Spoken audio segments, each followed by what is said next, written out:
So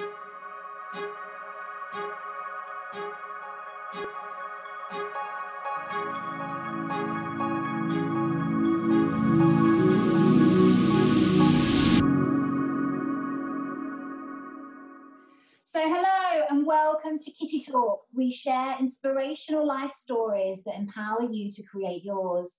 And boy, am I excited about the conversation we are going to have and the guest I have for you today. Mastin Kipp, welcome to Kitty Talks. Thank you so much for having me today. Very excited to be with you and excited to serve any way I can today.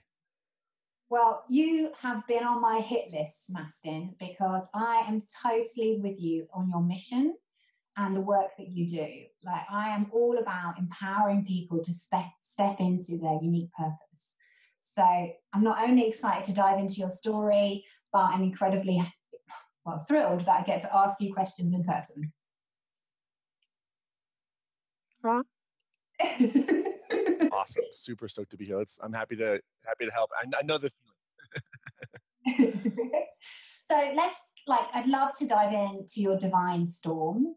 I have read that pretty much you hit rock bottom, 28, gout, living in a pool house, lost your relationship, lost your partner. Now when you look back on that, do you see why it all had to happen?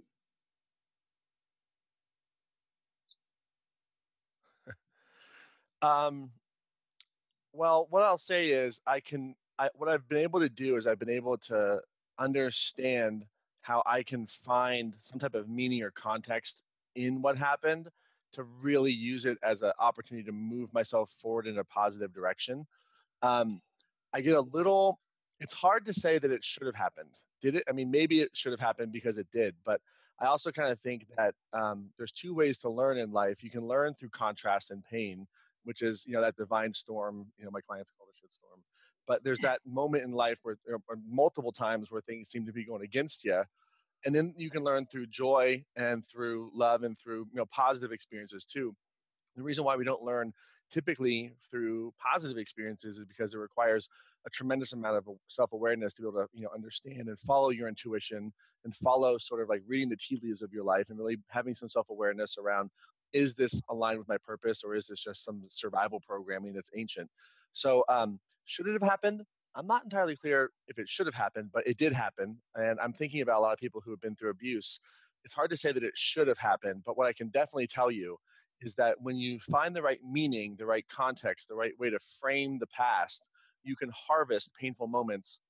And people have gone through more painful things than I've been through. But in the brain, it's very equal. Like pain, there's no like greater or lesser pain. It's all equal in the brain. But the point is that like I can't tell people why what happened, but I can certainly help myself and others find meaning in what happened, and that's how you change the future. So I'm not entirely sure that was the answer you're looking for, but I've had some refined thinking on this topic since I've released the book and worked with additional people and gotten more questions about it. And I'm not entirely clear that things should have happened the way that they did, but I know that we have the power to really change the way that we relate to what happened so that we can change the future. And from what I understand, it was quite a turning point for you in your life.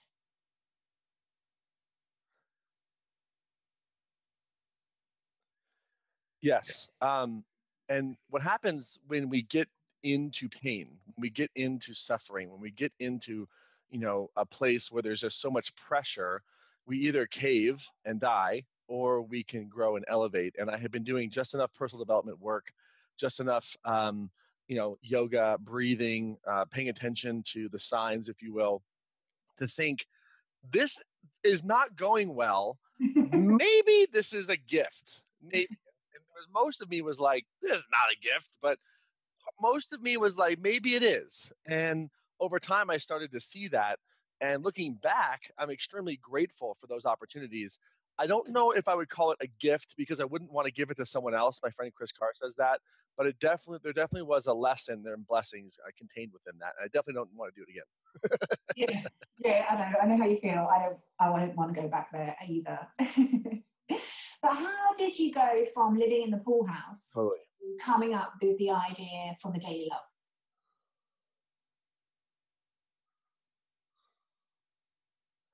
Do you want the honest answer? Yeah, of course. So I'm going to answer this truthfully, but in the right context. So I work with a lot of people to, bring their purpose to life, to help them transition from job they don't love into maybe starting a business or growing a business, help people discover and heal root cause trauma. We do a lot. I do a lot of different stuff. And what I found is people need a compelling reason why now is the right time to change. And there are three primary reasons I've seen why people tend to change now, not 3 months from now or 6 months from now, beyond mere survival. Like, if I don't change, I will die. There's three larger purposes or reasons. The first one is to prove the naysayers wrong, because in the beginning, you don't have a lot of evidence that what you're trying to create is possible. You're probably surrounded by people who've never done it before, so they're doubting you. And maybe they're not even naysayers. Maybe they just love you and they're trying to help you get safe, but their advice is killing your dreams. So in the beginning, a lot of times when we have an idea like, I want to do this thing, start a business, or become a teacher, or change my life, or whatever it is, travel the world, people around us will probably try to talk us out of it. So in my case, I was wanting to transition into scaling our business, and my current business partner at the time, the one who left and the business crumbled, didn't really believe it was possible. And so in the beginning, the Daily Love was not started with some, download in a yoga class. Like, it was started with anger. Like, I want to prove this guy wrong. This guy's completely, what are you talking about? I can't do it. Like, yes, I can. Let me prove you wrong. But that anger, and anger is like nuclear energy. It can be channeled to build something, to power something, or to blow it up and destroy it. And but after a while, that anger runs out, and then you kind of graduate into like, maybe I want to take care of my family, or I want to take care of my partner or my children. So I got to a point where my mom was needing some financial assistance because we had to put her into rehab. It's very expensive, about $30,000-$40,000. So that motivated me to like get off my butt and work harder, and ultimately ended up saving her life with that intervention.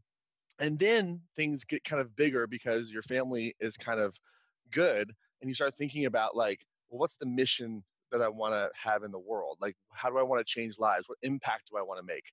But that thinking isn't really something people consider on a daily basis until their basic needs are met. So I don't think that in the beginning you have to have some huge, perfectly articulated, altruistic vision about how you want to change the world. You may just want to prove your sister wrong. I don't know. And that's completely fine. You celebrate what motivates you. So the Daily Love was started in a fit of anger, but I wanted to put it in that context because my goal was to use it for good, not to burn something down. Wow. Okay. So, but I love that concept because, like you said, Rome isn't built in a day. I don't think you get a download of here, this is why I'm here and this is my purpose. Like, in my experience, your purpose is slowly unveiled to you as you take the action, as you move forward to doing something that is in service. Would you agree?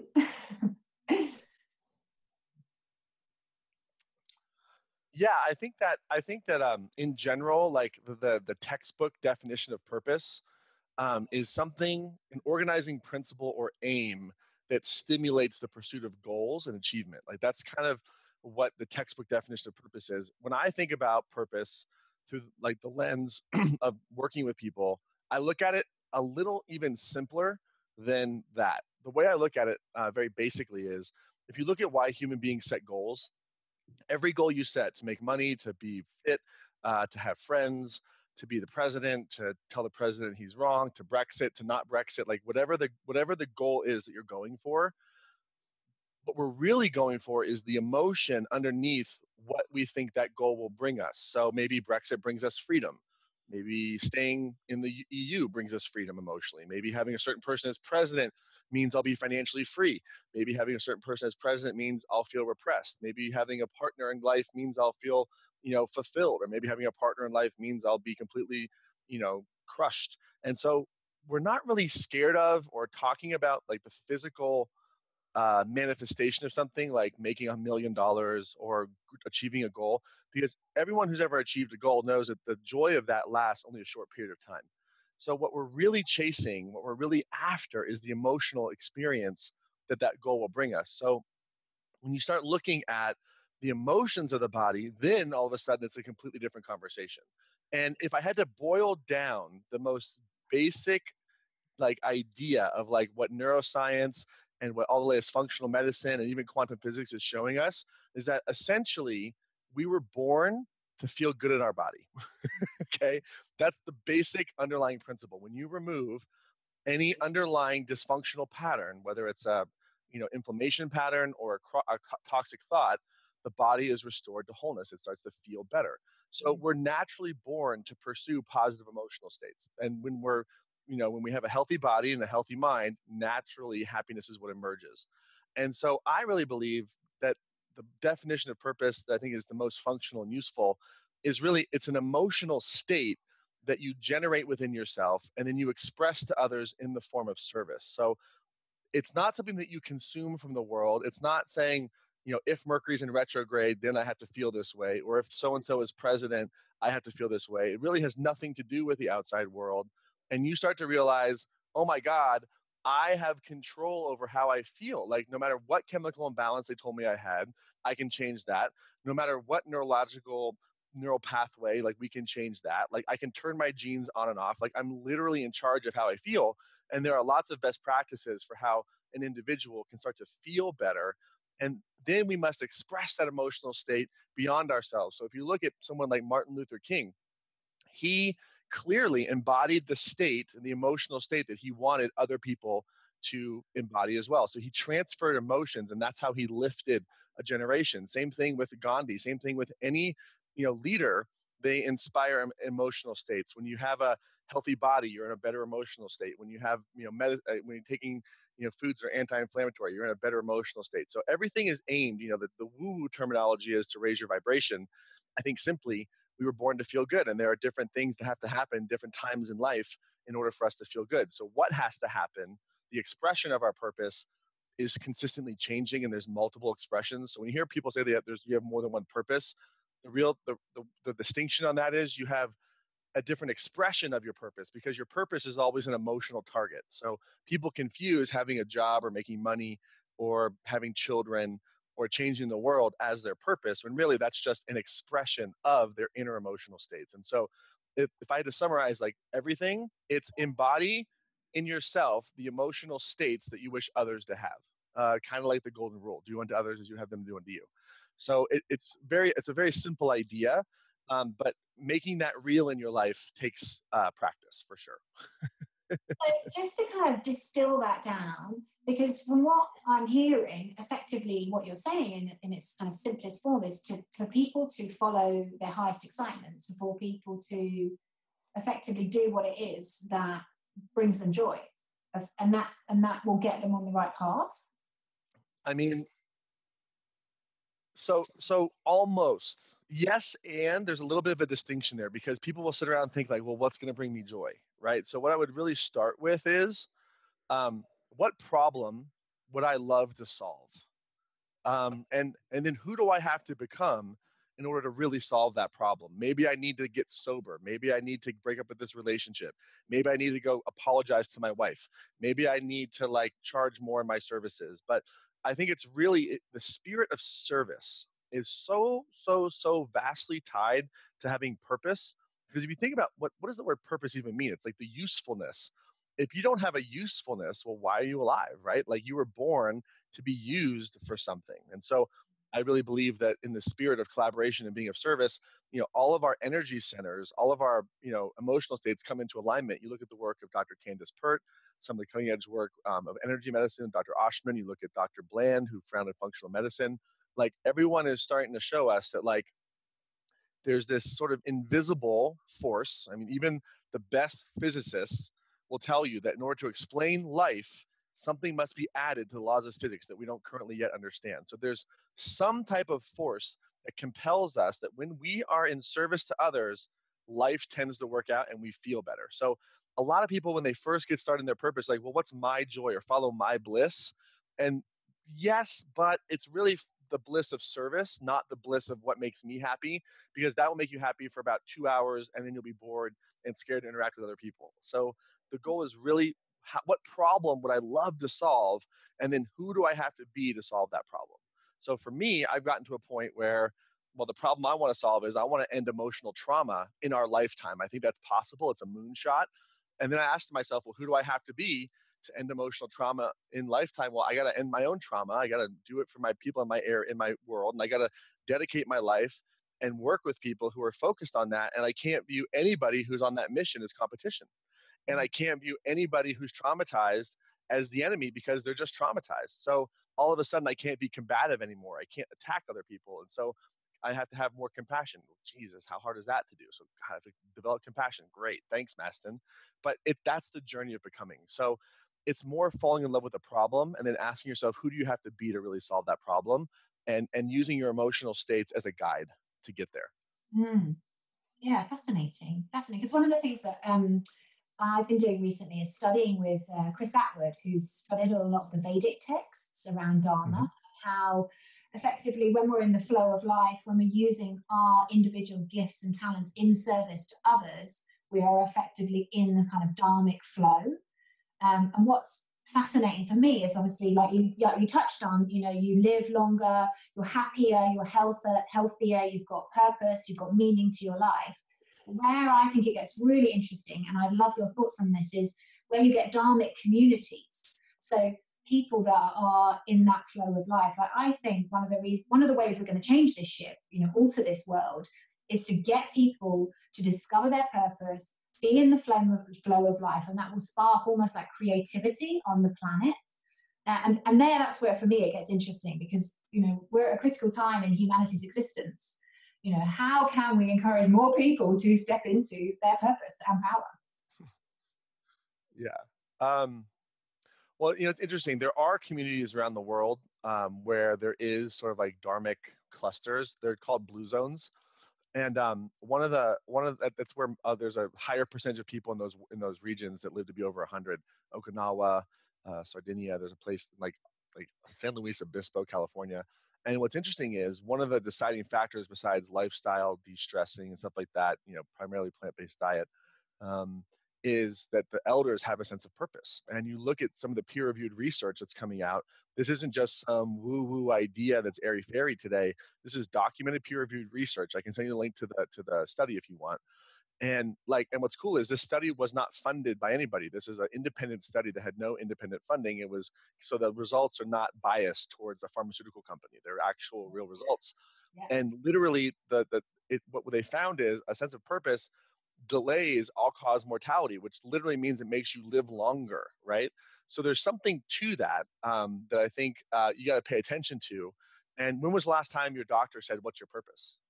When was the last time you went to a psychiatrist or shrink and they said, "Are you living your purpose?" They go, "No, give me your symptoms. All right, take this medicine," which is insanely retarded. It's so stupid to do that. It makes no sense.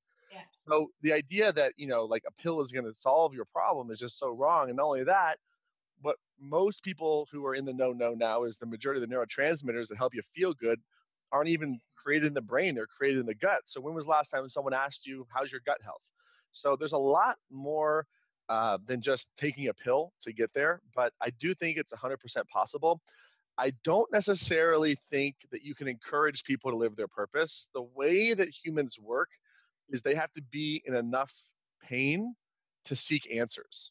I wish it was true that you could just make people live their purpose. Like, I've often fantasized about what would happen if you went to Congress when there was a State of the Union address, and gave everybody mushrooms or something. They all woke up. That'd be really funny, right? It's never going to happen. But this idea where everyone just wakes up. So what happens is people are in pain. They hit a crisis point. Then they go looking for answers. The good news is the way technology is advancing, jobs are being replaced quicker and quicker and quicker and quicker and quicker. So in the next 15 years, we're going to have an existential crisis unlike anything the world has ever seen before, because all these jobs are going to be replaced. Now, new jobs are going to be created, but it's going to be with softer skills like compassion, communication, relationships, empathy.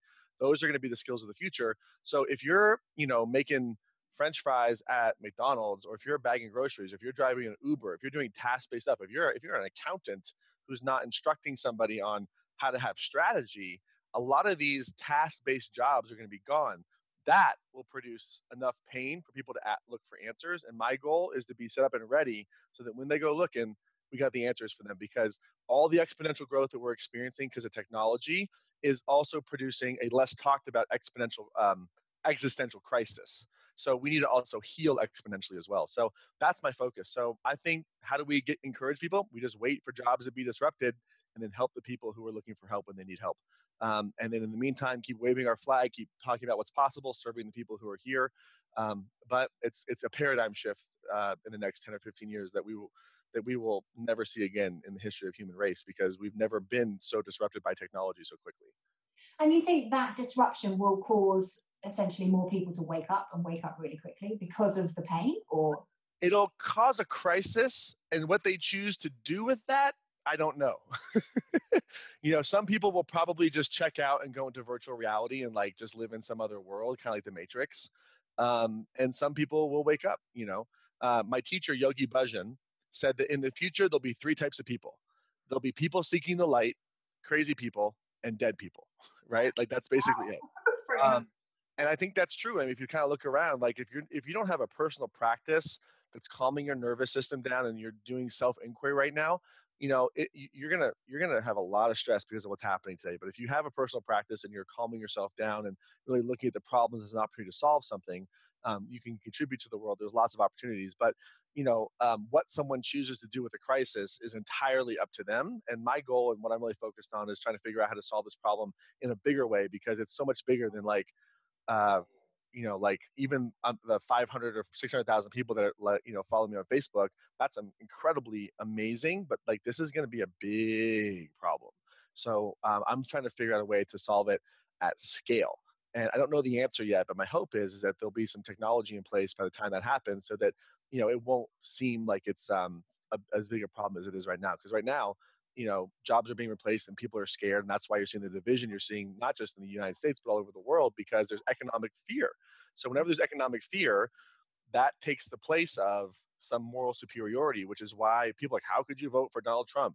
It's like, because they're scared they're not going to have any money and they're going to die. Like, that's why, and that, if you look at Maslow's hierarchy of needs, food and water is more important than spiritual enlightenment. So, like it's a real problem, and the jobs aren't coming back. We have to create new jobs.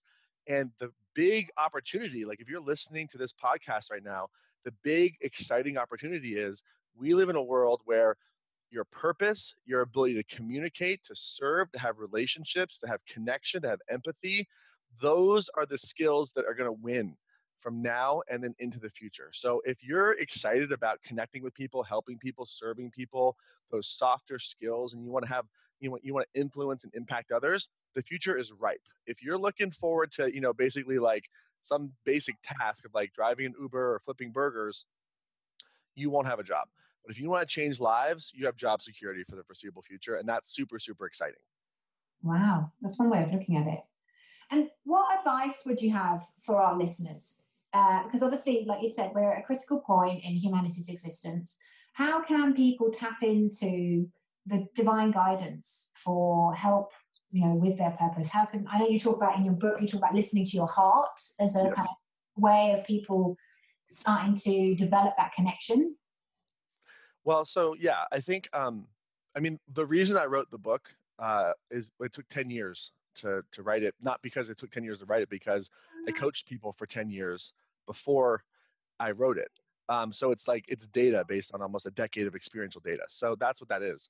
And I'm not saying this to plug myself, but I wrote the book so that answers like that are easily accessible. There's a whole chapter or a couple days in the last section of the book that really talk about intuition and how to find it. So if you really want that practice, it's in the book. And there's also a free 40-day course that goes with it as well, that I can kind of coach you through it as well. But right now, practically, every person on the planet has intuition. Female intuition is probably 100 or 1,000 times stronger than male intuition. That's not some sexist comment. That's just like saying females have different gender than male. It's just the way that it is. And so, especially if you're a woman listening to this right now, more than maybe you're giving yourself credit for. Maybe you've been raised in a way where you were taught to doubt your intuition. But those thoughts where you're like, am I crazy? Like, is this really how it is? Like, yes. Okay. Like, that's really how it is. And so when you feel it, you have a sense of resonance of this feels true, even if you don't have the physical proof.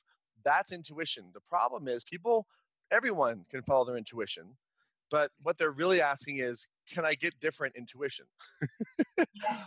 I know that I'm supposed to quit my job, but where's the one where I stay with my job? So it's more about not trying to change what you know to be true, but really trusting it and following it. And the more that you do, the more you get in rapport with that, the easier it gets. You know, I'm in a place now where any little tiny little shift off course, I can feel it, and I don't need some big crisis or disaster in my life to wake me up. I'm like, oh, there's that thing. Okay, cool. We're gonna adjust course a little quicker than last time. So it's a process. You want to be around other people who are, helping reinforce you. And I work with mostly women. 99% of my clients are women, and I've had tens of thousands of clients. So, one of the things a pattern I've also observed is most women weren't raised with the skill set to speak up. And so it might not come out right in the beginning or the first 1,000 or 2,000 tries, but the goal is to continue to speak up, to continue to speak what you know. And we're seeing this in the Me Too movement right now, which is a beautiful thing, the Time's Up Now movement. And the people who are criticizing women for speaking up, like, they need to just listen, because this is a topic that's never really been discussed. And so just letting the voices be heard and to be listened to is like the most important thing. So you got to learn to speak up and speak up regardless of whether other people are approving of it or not, and do your best to do it around people who are going to support you to do that. But there's no like 4-step process to following your intuition, because it's organic and spontaneous by its very nature. But when you're still, when you're calm, a Kundalini yoga practice, a breathing practice can help you calm down. When your fight or flight responses are calm, you can hear that natural wisdom, you can listen to it, you can see it differently. So if I had to give you the most practical advice, it's get still, do something to relax yourself, maybe a 20-minute breathing set, Kundalini yoga, something like that. And then listen and feel for the answers, and they will be there. And if you're around people who are helping reinforce that, then that will get stronger and stronger and stronger. If you're around people who are like, that's not true, just don't listen to them and find people who are going to reinforce your actual ability to tap in to listen to yourself. You're far more intuitive than you know. Mm. And you mentioned about people having a personal practice, like now is the time that people need to find their personal practice. I'd love to know a little bit more about your own personal practice. It's about 5 hours long. Wow, okay. That's dedication. Yeah, so it didn't always start like this, but I wake up about 4:30 in the morning. I do about an hour of steady state cardio, nice and easy. And then I'll like warm up, take a shower, do some stretching exercises. I'll do some basic Surya Namaskar, maybe yoga sets, and just warm everything up. And then I'll do weight training for about an hour. Um, and then I'll do some high intensity interval training after that. And then like about 10 more minutes of steady state cardio after that, have some food. And then I'll probably do about another 20 minutes of meditation. And then I get into a writing practice. So by the time, 10, 11 o'clock rolls around each day, I've moved, I've taken care of myself, I've expressed myself creatively, and I can tackle the problems of the day. And some people think it's nuts to get up that early, but I have priorities. And so, and I wish that I could change the stress and the inbound information of the day, but it's all, every new success brings with it additional problems to solve. So, I just realized if I can just take the 4 to 6 a.m. hour, then I can get it all done. But yeah, it's a practice, and it's a combination of like functional exercises, weight training, regular yoga, Kundalini yoga, meditation. It's a whole thing. And I don't go to the gym anymore. I have my own gym at my house, which saves about an hour of travel each day, which is really nice too. So, but I didn't start that way. I would start just with like a 20-minute breathing exercise, or just meditating for 5 minutes. But it just slowly built on itself over time. And is that how you fine tuned? You said now you can feel when you go slightly off track, and put that down to the level of connection that you've developed through those practices. Well, absolutely, because when you start to actually do breathing, and you get on the other side of your stress, you can notice things you didn't notice before, because stress kind of focuses you on like only the problem. And also like the training that I do, the functional training, I train a lot of parts of my body that used to be stiff and have trigger points and stuff like that, or the bodybuilding. Like I'm always constantly trying to pay attention to where's the stress in my body. Okay, how do I release that pressure point, that function point? And I'm more mobile now than I was when I was 20, which is crazy to think about.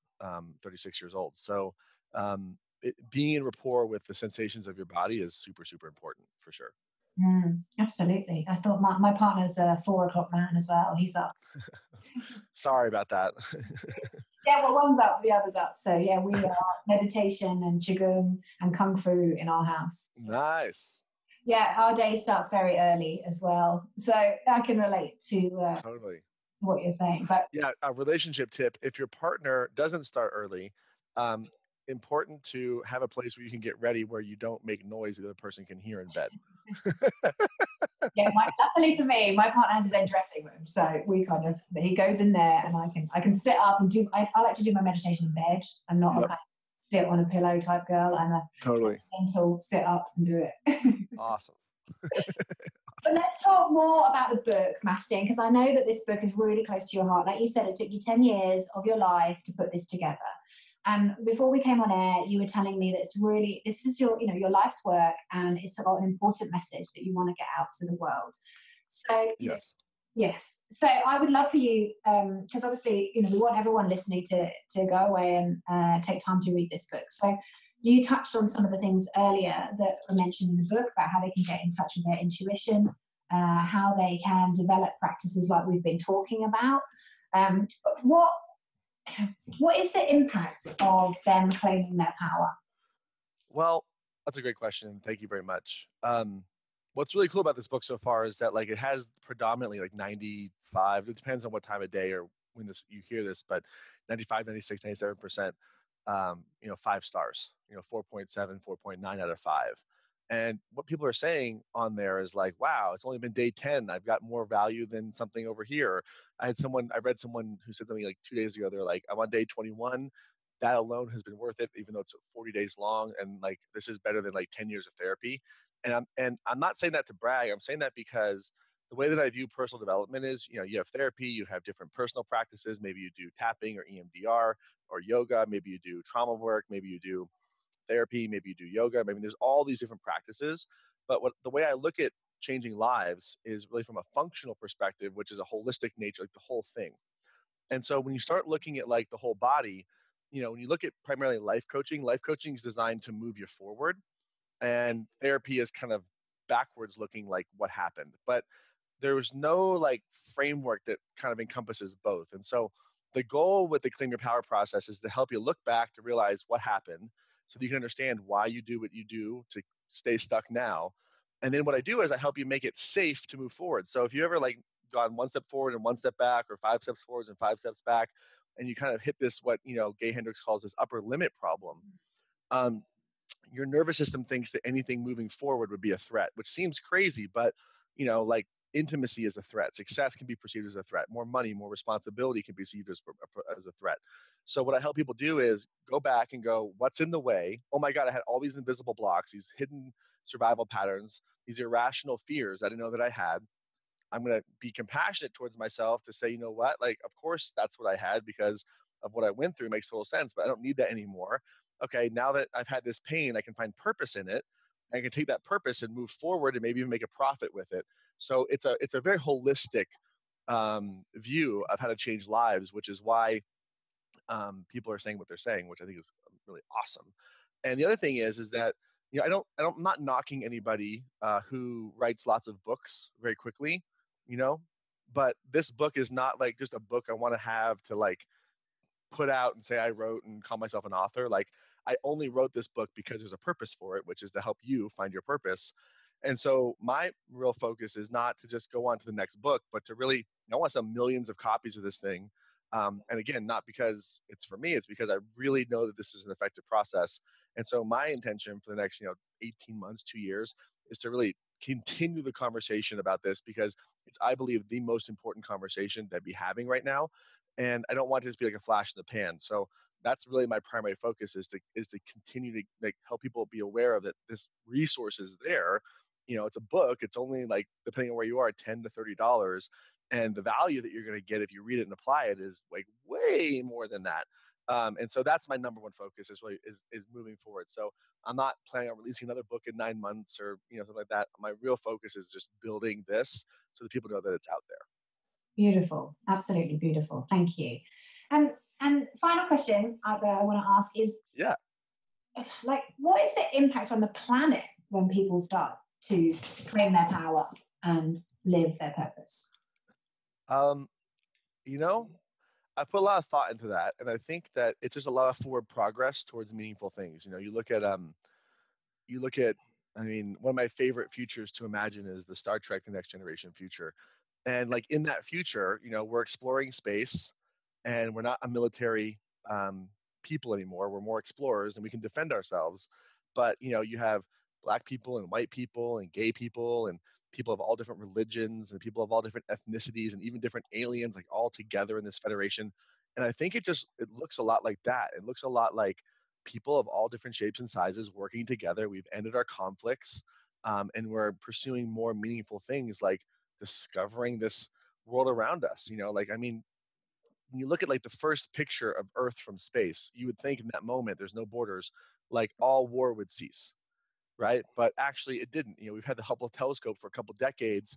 Nobody really cares. Yet this is like, we're like, where are we? What is this place that we're in? You know, like, we're not looking at stuff like that. So I think once we kind of stop our infighting, if you will, and just like passing on our suffering, I think that the human race will expand. It'd be a lot more curious. It'll be a simpler life. You know, you won't have all of these shocking headlines. Like, people will have compassion when there's a crime. I don't think you're criminalizing people who are in drugs. I think you're helping them heal. I think you're helping them recover. I think that you know, racism and stuff like that will be seen as foolish and something of the past. Misogyny, all that type of stuff will just sort of be seen as like kind of how we view smoking now. Like, really, you used to do that, you know? Yeah. Like, and then we'll be moving on to solve other problems. And so, and I think that can happen faster than we think.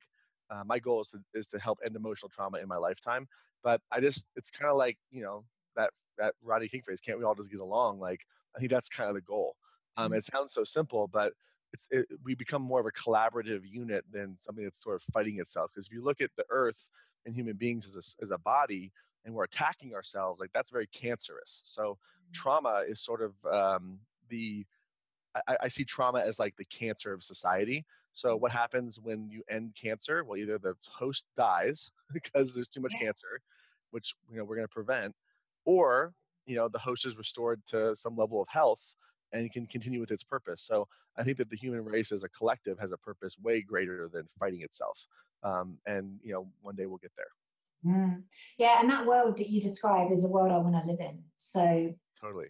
You know, so for people listening, I would thoroughly recommend the book. We're going to have all the details of Mastin's book in the show notes, so you can go and check him out on Instagram, on Facebook, and follow him there. But Mastin, I really want to thank you for taking the time out of your morning after your busy schedule to come and talk to us at Kitty Talk. Oh my goodness, it's a total pleasure. Happy to do it anytime. We will see you again next time on Kitty Talks. Bye-bye.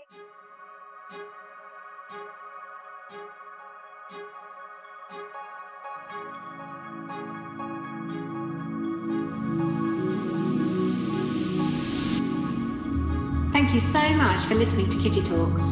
Be sure to head over to our kittytalks.com website, become a member of our exclusive club, and you'll get free interviews and access to our private Facebook group, exclusive webinars and secret success interviews. See you there.